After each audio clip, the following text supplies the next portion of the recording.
kama usahaulifu. Hebu sema tena usahaulifu. Yaani yale matendo makuu ambayo Mungu alikuwa anamtendea Farao, anatenda na wale wafalme, anawapigania. Unakuta saa nyingine wanajisahau.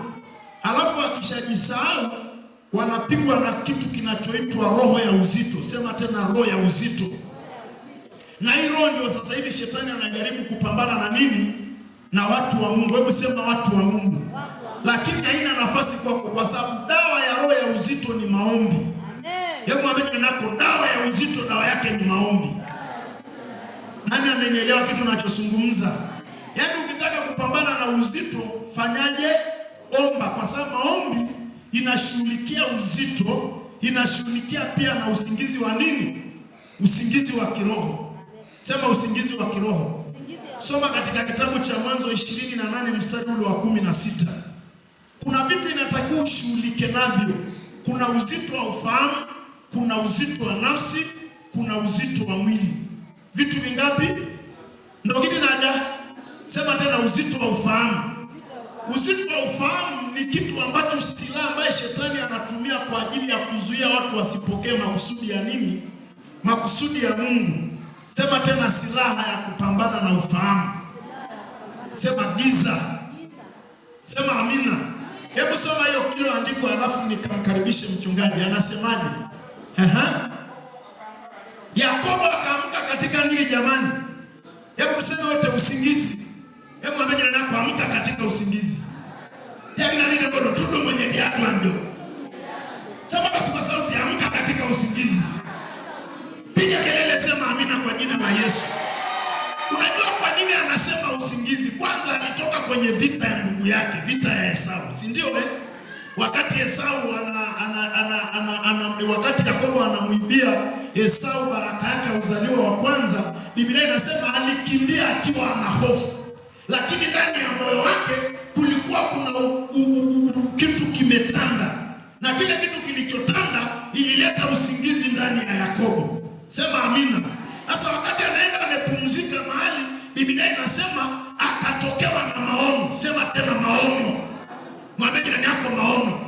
Hakuna kitu kizuri hata kama ukichoka ukaona maono, utasikia raha. Anagemea nija. Yaani na urudi dole ndio anaamini na. Tendo na ndio hata. Mungu mngalala tena bado ndio hata. Dua yangu na maombi uone maono kwenye kuchoka. Ili ukumbutie kuchoka mbali. Sema amina. Sasa Yakobo Biblia inasema aliposhtuka akasema kumbe nililala lakini bado Mungu yuko pamoja na nani? Na mimi. Akasema ndipo akaamka kwenye usingizi wake. Sema tena akaamka kwenye usingizi wake. Akasema kweli Bwana yuko mahali hapa, wala mimi sikujua. Naye akaogopa akasema mahali hapa panatisha kama ni ndugu mwambie yako mahali hapa panatisha. Jana anaitulisha ndio hii. Piga kelele, sema amina. Amina, amina, amina. Lakini mara ya kwanza alifanyaje? Aliamka kwa sababu alikuwa amelala. Sema tena amka katika usingizi. Kushughulikia maeneo mangapi? Sema usingizi wa ufahamu. Ukipigwa na usingizi wa ufahamu hautaona mema. Unaweza ukahubiriwa kitu kizuri ukaona kwamba ni nini? Ni kibaya. Unaweza ukapewa kitu kizuri ukaona ni kibaya kwa sababu ule uzito wa ufahamu unakuwa unapambana na vitu nini? Vizuri ili usipokee. Mwambie jirani yako uzito wa nafsi. Sema tena nakataa uzito wa nafsi. Alafu jambo la tatu uzito wa nini? Wa mwili. Ambaye hizi silaha tatu ndio sasa hivi shetani anapiga nao nini? Ulimwengu. Anapiga na hizi silaha ngapi? Moja ni ipi? Sema uzito wa ufahamu. Namba 2 uzito wa nafsi. Namba 3 uzito wa mwili. Bwana msaidie. Lakini hizi silaha tatu hizi tutazishinda kwa kuomba. Mwambie jirani yako tutazishinda kwa kuomba. Maana ukiwa unaomba akili yako inakuwa inashare na akili ya nani? Ya Mungu. Yaani unaweza ukaja ibadani wakati mchungaji anahubiri, ufahamu wako nao unakuwa uko kazini. Kwa kila anachokisema unakuwa unashare naye kwa sababu akili yako haijaingia haijaingia nini? Giza. Sema tena, haijaingia giza. Na hivi vitu vitatu haitatusogelea. Mshike jirani yako yake mnatakaje yoko na roho tununi. Sema nakataa uzito wa ufahamu. Nakataa uzito wa nafsi. Nakataa uzito wa mwili. Sema nakataa. Utashindaje hizo silaha? Mwambie jirani yako omba bila kukoma. Yaani na metomo ndio. Yaani baikini na ibaragani. Hailama kenido ashe Yesu ni nasara. Wewe ndio unaponi kwa mwana kijana kwa nasa ya kitayo mbele na nili kimoja itangema. Wana ndela handependo amen. Yetu angema. Yetu ano. Yaani na maombi na nage hiyo ndio nakata. Ili tuweze kushindana na hizi silaha ngapi? Tatu ambazo shetani anafanyaje? Anapambana na watu. Bwana tusaidie. Bwana tusaidie. Sasa Yakobo alipoamka, Biblia inasema akaamka, akaogopa, akatetemeka. Hakuna kitu kizuri kama unapita kwenye changamoto yako, alafu ndani ya ile changamoto unamuona nani? Bwana. Hebu mwambie jirani yako ni raha tupu. Hawa unaonaje? Unapita kwenye changamoto, watu wengine wanakata tamaa. Ama ndani ya changamoto wengi wanakata tamaa. Mwingine anasema Mungu ameniacha. Mwingine anasema hii changamoto inawezekana siko na Bwana kabisa. Bwana msaidie. Lakini ndani ya ile changamoto alipoamka, alikuwa ajui anakokwenda. Na ndio maana alipoamka kwenye ile usingizi, akaweka agano haraka haraka, akasema Bwana, nimekuona ukiwa pamoja na mimi kule ninakokwenda. Hebu sema tena, kule ninakokwenda. Nikienda salama, nikila, nikinywa, nikivaa, namba moja wewe utakuwa Mungu wangu. Bwana asifiwe. Kwa nini aliweka vile? Maanake alikuwa haoni mbele kabisa. Lakini alipokutana na Mungu katika maono yake, Biblia inasema kwamba akaanza kuchangamka. Mwambie jirani yako changamka. Tena anachangamka ina Yesu. Yaani Biblia inanyeleza na mtu ngai kama abidika ulengo Mungu. Biblia ndio inakwenda tengitimo tekera hela.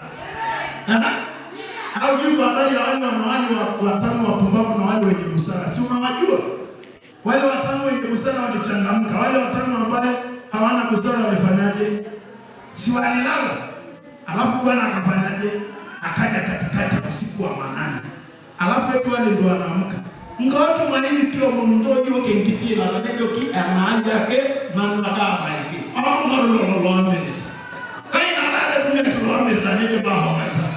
Hili sita atosiwa. Tena nani ni atosiwa? Bwana asifiwe. Bwana asifiwe. Huu wakati muombe sana Mungu akupe neema. Hebu kila mtu mgeukie na kumwambia uomba Mungu akupe neema katika huu wakati. Tenekesela kama roho mbinguni. Kaja nimekesela kama moto yero bila ngeti. Bwana tusaidie. Hebu malizia hilo andiko mara moja. Bila shaka hapa ni nyumba ya Mungu. Napo ndipo lango la mbinguni. Yakobo akaondoka asubuhi na mapema, akachukua lile jiwe, akaliweka chini ya kichwa chake, akalisimamisha kama nguzo, akamimina mafuta juu yake, akaita jina la mahali pale Betheli. Lakini jina la mji ule hapo kwanza uliitwa Luzu. Yakobo akaweka naziri akisema, Mungu akiwa pamoja na mimi na akinilinda katika njia niendeayo na kunipa chakula na nguo nivae, nami nikirudi kwa amani nyumbani kwa baba yangu, ndipo Bwana Mungu na tangalia ndahe na bidara ndahe tendo nakanga rolengi roho akaina dole bila walaika ni bure kukutaila natendo daila mijaba dole mwana hapa ni nyombe kinyaila ila maja torgali lomboka lodiaila na lengi ano rukuru aikuhoma ahengaja kama nyangarene nyandasi ndaya ranyo kadeti maka kurumo na baya take toyo tinyo hade die ndo kinashukuru. Sema basi amina. Sasa hebu nyanyua mkono wako, sema nakataa. Nakataa uzito wa ufahamu kwa jina la Yesu. Nakataa uzito wa nafsi. Nakataa uzito wa mwili katika jina la Yesu. kila uzito. Ninakataa kila silaha shetani anayefanya na watu wa Mungu. Sema nakataa kwa damu ya Yesu kila silaha itakayosimamishwa kushindana na ujumbe nitakayepewa. Naenda kinyume na hiyo silaha kwa damu ya Yesu, kwa damu ya Yesu.